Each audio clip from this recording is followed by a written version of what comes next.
Olá, o Ação Nacional Especial de hoje está em São Paulo, na capital paulista, para a gente poder falar um pouquinho sobre um assunto que vem afetando a igreja, que é a questão da pedofilia. E para isso, eu estou aqui com uma pessoa muito conhecida por todos nós, ele que nasceu em Cerro Largo, no 21 de setembro de 1949, Rio Grande do Sul. É um cardeal brasileiro, é o 19º bispo de São Paulo, sendo também seu 7º arcebispo e descendente aí de imigrantes alemães. Eu estou falando do cardeal Dom Odilo Scherer. Obrigado, Dom Odilo, por nos receber aqui em sua casa. Obrigado a vocês e pela oportunidade de poder conversar com vocês e com o público sobre um assunto que não é agradável, mas é uma realidade sobre o qual a gente precisa conversar.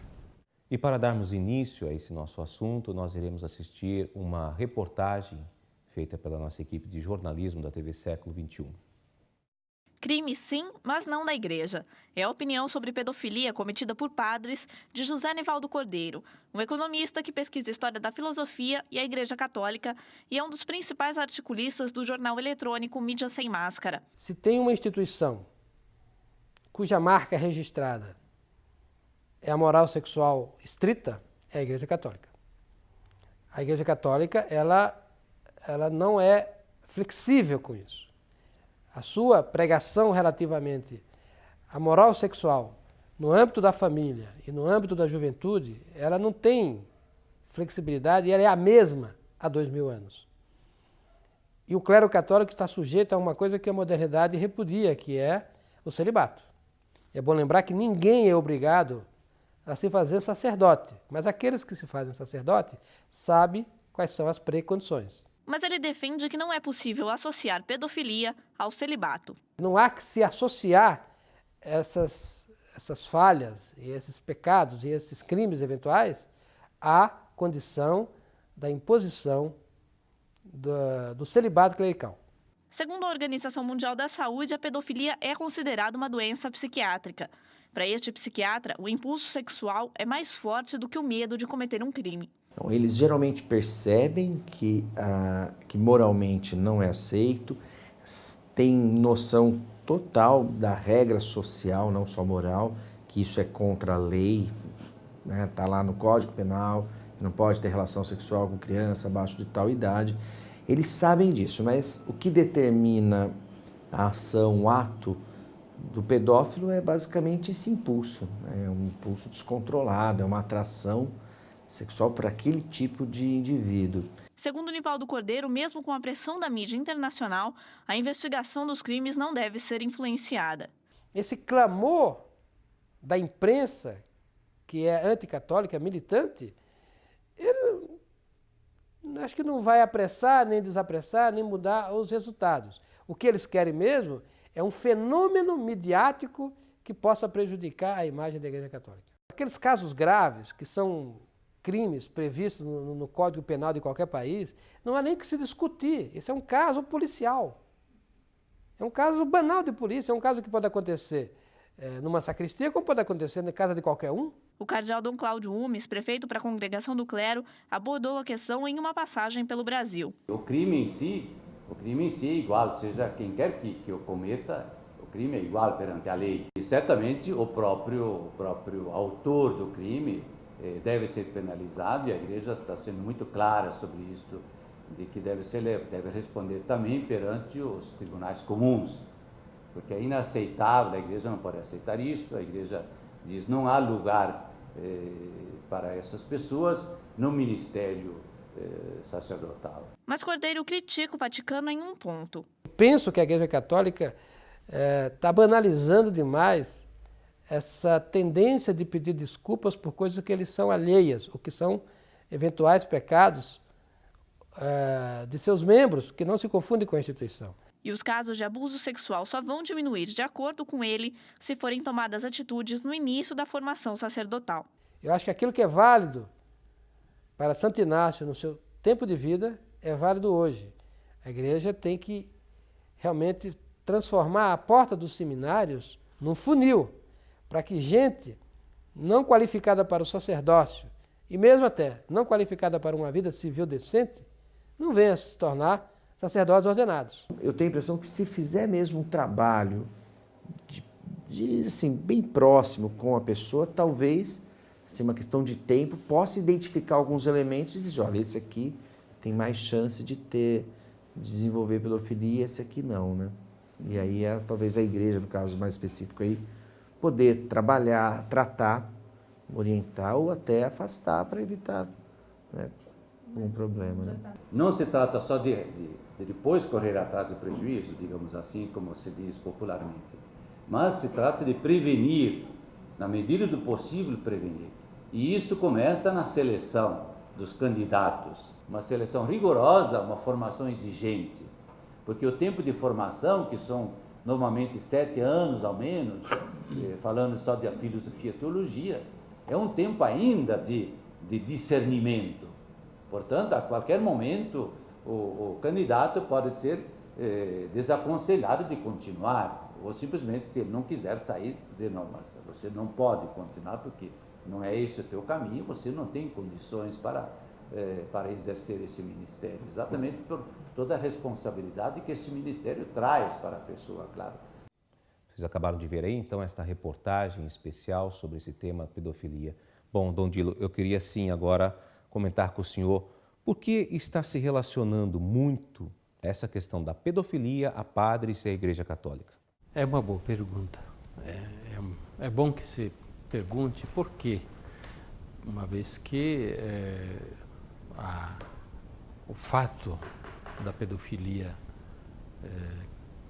está muito presente na sociedade de uma forma geral e certamente 99% ou mais dos casos de pedofilia não tem a ver com padres. E não se está falando disso. De vez em quando aparece aí algum caso de pedofilia em outros âmbitos da sociedade, mas morre por aí. Em vez, em relação a padres ou membros expostos da igreja, há uma martelada constante, uma verdadeira campanha sobre esse tema em relação à Igreja Católica, como se fosse um problema praticamente só dos padres. E não é verdade. Os números, as estatísticas que foram divulgados, esses números mostram que menos de 1% dos casos, digamos, que chegam à polícia se referem a casos de padres ou religiosos, de modo que é uma questão muito mais ampla. Eu posso dar a minha interpretação desta constante, digamos assim, retomada do assunto em referência à Igreja Católica. Primeiro, talvez haja de fato o desejo de uma desmoralização da Igreja Católica, de uma forma de atingir a imagem pública da Igreja Católica, do padre. Eu lembro agora de uma frase do Cura d'Ars, que dizia, olha, se alguém quer atacar a igreja, começa atacando o padre, que é a figura mais exposta da igreja, a figura mais próxima do povo, representativa da hierarquia da igreja. Pois bem, eu posso imaginar que também neste momento nós estamos vivendo um momento desses. Mas eu quero também olhar pelo outro lado. Eu quero olhar esta campanha, diria assim, que se volta contra os padres, contra a Igreja Católica, como um momento da graça de Deus para nós. Porque, de fato, está se colocando a público uma chaga, uma ferida que está presente na Igreja, ninguém nega isso. Só nós não aceitamos essa amplidão como ela muitas vezes é apresentada.